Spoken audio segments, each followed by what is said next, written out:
आपने पहले पूछा ना कि ओबीसी के साथ क्या होने जा रहा है, तो होने जा रहा है हमारे साथ बहुत बड़ा धोखा हो चुका है।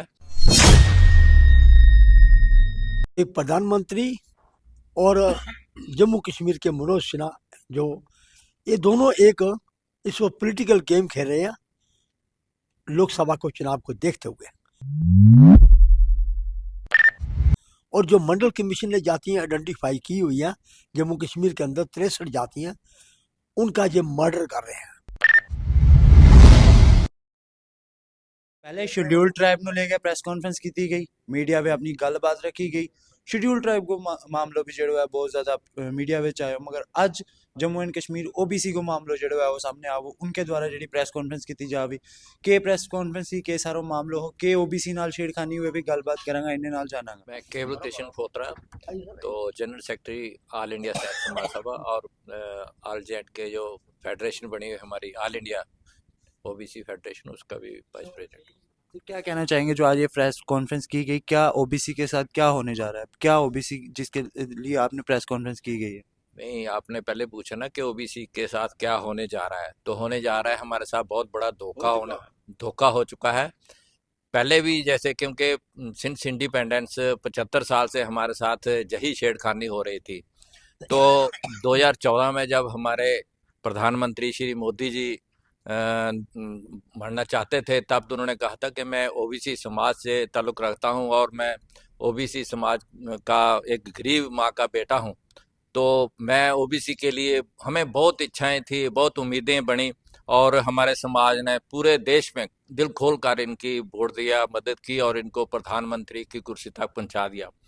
लेकिन पिछले 10 साल से खासकर जम्मू कश्मीर में हमें वो प्रधानमंत्री जी का जो वो 2014 वाला भाषण का जो उन्होंने निकाला था ना कि मैं ओबीसी के लिए बेटा हूं और ओबीसी के लिए सोच रखता हूं, तो हमें वो आज तक वो ना ही उसी किसी के काम में वो मतलब उनकी झलक लगी है कि कहीं वे ओबीसी से वो तल्लुक़ रखते हैं या उनके दिल में ओबीसी समाज के लिए कोई संपत्ति है।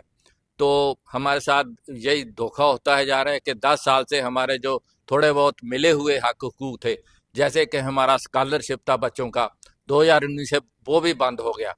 तो अब बाकी अभी जो विश्वकर्मा योजना निकाली, हमने यही कहा कि 13,000 करोड़ जाइए अपने उधर दिया, लेकिन जहां हमारे बच्चों को, गरीब समाज है हमारा ओबीसी, पढ़ने लिखने का जो समाज था, एक इंटेलेक्चुअल क्लास तैयार हो रही थी, अगर पढ़ाई लिखाई में आप उनको डिस्करेज करेंगे तो ये समाज आगे कैसे बढ़ेगा। तो तीसरा हमारा जो लेटेस्ट बड़ा जो मेन हमारा आज का मुद्दा था, वो यही था कि जो नई जातियां ऐड की हैं इसमें ओबीसी समाज के साथ, तो वो एक बड़ा इनजस्टिस है और एक समझो कि एक पूरे हमारी रिजर्वेशन जो ओबीसी समाज की थी उसको डाइल्यूट करने के लिए एक शरारत भरा एक मतलब सोच है। तो हम यही इसका करते हैं कि हम इसको चाहते हैं गवर्नमेंट ऑफ इंडिया और हमारे एलजी साहब से यही हमारी रिक्वेस्ट है कि इस जो लेटेस्ट जो रिसेंट लिस्ट निकली है, जिसमें उसमें 46 जो कास्टें अब टोटल कर दी हैं, तो उसमें जो डिजर्व करते हैं उनको रखा जाए। जो मंडल कमीशन की रिपोर्ट के मुताबिक जो आइडेंटिफाई की हुई कास्टें हैं उनको रखा जाए। बाकी जो जीडी शर्मा साहब ने जो डाली हैं अपर कास्ट, उसमें डाले हैं काफ़ी जो बिल्कुल डिजर्व नहीं करते किसी भी ओबीसी के या मंडल कमीशन की रिपोर्ट के जो क्राइटेरिया उसमें सेटल है आइडेंटिफाई करने के लिए, वो कहीं भी नहीं ठहरती हैं। वो सारा समाज जो है वो मतलब है फाइनेंशियली लैंडलॉर्ड भी हैं और वो पॉलिटिकली भी साउंड है, क्योंकि उनके एमएलए तक हमारे यहाँ रह चुके हैं, तो वो किसी भी तरीके से डिजर्व नहीं करते हैं इस कैटेगरी ओबीसी के लिए। तो हमारी रिक्वेस्ट यही है, बार बार रिपीट हम कर रहे हैं कि ये जो लिस्ट निकलती है इसको कैंसिल किया जाए, नल एंड वाइट किया जाए। सर एक बात जानना चाहूँगा, ओबीसी कैटेगरी जो है इसमें किस तरह के और कौन कौन से लोग जो है वो फॉल करते हैं? देखो ना, उसमें बड़ा क्लियर जो मंडल कमीशन की रिपोर्ट है और खासकर जम्मू कश्मीर के, इसमें जो कामी जाते हैं, जो मतलब जो लेबर क्लास है, सोशल मतलब उसमें सोशली मेन जो पॉइंट था वो सोशली है। सोशली वही आता है जिसके साथ एक कास्ट का स्टिग्मा, लोअर कास्ट का, जैसे मैं सपोज करो नाई हूँ तो मतलब सोसाइटी में उसको एक इन्फीरियरिटी उससे देखा जाता है। जो एक ज्यूर है, जहाँ एक कोई कुम्हार है, तो सोसाइटी में उनकी जो बाकी कंपैरेटिवली जो है उनको इक्वलिटी नहीं है। तो उसको इस लेवल पे इक्वल सोसाइटी में इक्वलिटी लाने के लिए उसको थोड़ा ये गवर्नमेंट की तरफ से एक सपोर्ट थी कि उनको रिजर्वेशन दी जाए ताकि वो भी बाकी समाज के साथ थोड़ा मतलब उठ बैठ सकें। लेकिन वो सारी जो थी वो चीज़ वहीं की वहीं रह गई। तो आज तक हमारा वो चीज़ है वो हमें बिल्कुल रिजर्वेशन खाली नाम की ओबीसी दे दिया। पहले 2% थी तो अभी 4 की, और नामनी कल्चर चेंज किया रिसेंटली। बड़े ढोल धमाके और बड़ी इन्होंने मतलब पेपरों में आ रहा है जी ओबीसी के लिए नामनी कल। भाई नामनी कल्चर चेंज करने से भी क्या फायदा होगा जबकि नामनी कल्चर एक अपने उसका मतलब ओएससी से ओबीसी बना दिया। लेकिन आज जब आपने फिगर उसमें नहीं बढ़ाई है, अगर 4% है तो उसको 27% करो जो हमारा हक बनता है। तो तब हम आपको आपकी बल्ले बल्ले करेंगे, आपकी जयकार करेंगे। लेकिन खाली नामनी कल्चर चेंज करने से हमारा पेट नहीं भरेगा। हमें 27% रिजर्वेशन भी चाहिए। और दूसरा ये जो अभी जाति है उसने ऐड की हुई है वो बिल्कुल इनजस्टिस होगा हमारे साथ, क्योंकि जो एक्चुअल ओबीसी है उनके साथ लिए एक बड़ा धोखा किया जा रहा है। शुक्रिया सर, आपका नाम जानना चाहेंगे? बंसीलाल चौधरी मेरा नाम है। क्या कहना चाहेंगे? सर ये है कि आज की इस प्रेस कॉन्फ्रेंस के माध्यम से हम ये बात कहना चाहते हैं कि प्रधानमंत्री और जम्मू कश्मीर के मनोज सिन्हा जो ये दोनों एक इस वक्त पॉलिटिकल गेम खेल रहे हैं लोकसभा को चुनाव को देखते हुए। और जो मंडल कमीशन ने जातियाँ आइडेंटिफाई की हुई हैं जम्मू कश्मीर के अंदर 63 जातियाँ, उनका ये मर्डर कर रहे हैं। मतलब कहने का कि उनके एक किस्म का उनके बच्चों का जो जैसे जस्टिस आनंद हुआ करते थे 1977 के अंदर, उन्होंने भी उस वक्त हमारे बच्चों का कत्ल किया था उस वक्त। चाहे आज स्वर्गवास हो गया, लेकिन जो पाप कर चुके हुए हैं वो हम बताएंगे लोगों को। और आज प्रधानमंत्री भी यही काम कर रहे हैं। तो मेरा मतलब कहना है कि इन्होंने जीडी शर्मा कमीशन बनाया, जो 92 साल का आदमी, 92 साल का, जस्ट इमेजिन कि प्रधानमंत्री कहता है 75 साल का मेरी कैबिनेट में कोई आदमी नहीं रहेगा। अरे भाई 92 साल में कि आदमी को जस्टिस को आपने यहाँ पे बना दिया चेयरमैन। ओबी नाम है बैकवर्ड कास्ट कमीशन, लेकिन उसके में अंदर ओबीसी का कोई भी मेंबर नहीं है। तो क्या न्याय की उम्मीद कर सकते हैं कि हम वो न्याय देंगे इमाम को? तो मेरा मतलब कहने का कि जो जीडी शर्मा कमीशन है इसको डिस्बैंड किया जाए, इसको इसकी रिपोर्ट जो है वो खारिज की जाए, क्योंकि इस रिपोर्ट से जाति पाति की एक बदबू आ रही है इसके अंदर से।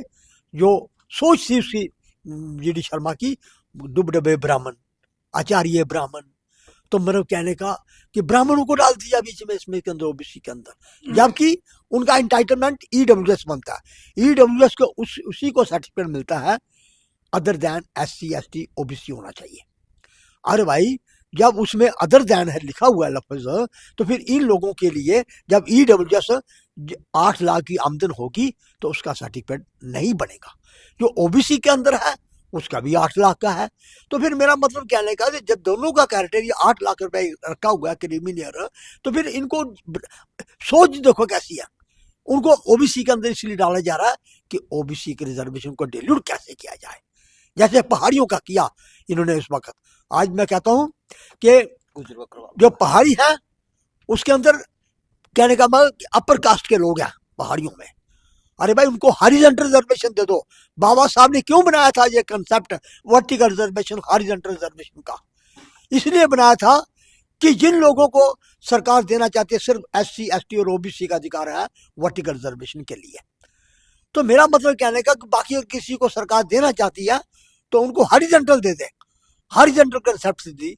लेकिन मेरा मतलब क्या है, इन सरकारों ने वर्टिकल रिजर्वेशन ओबीसी का छीन कर और इन लोगों को आरबीए के नाम से बांट दिया, कोई पहाड़ी के नाम से बांट दिया और कोई एएलसी के नाम से बांट दिया, कोई मतलब कहने का कि बैकवर्ड एरिया के नाम से बांट दिया।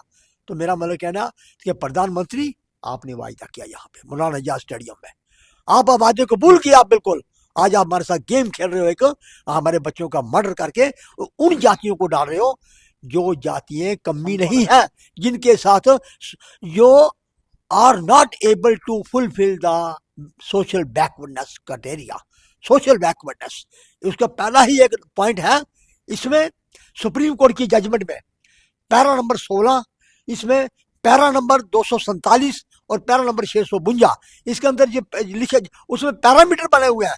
पैरामीटर बने हुए हैं सोशल के 3 हैं 4-4 नंबर के, और उसके बाद एजुकेशनल के उसके बाद इकोनॉमिक फैक्टर के 22 नंबर है, 22 नंबर, 22 में से जो 50 नंबर ले जाता है उसको फिर इसका socially and educational backward class का दर्जा मिलता है।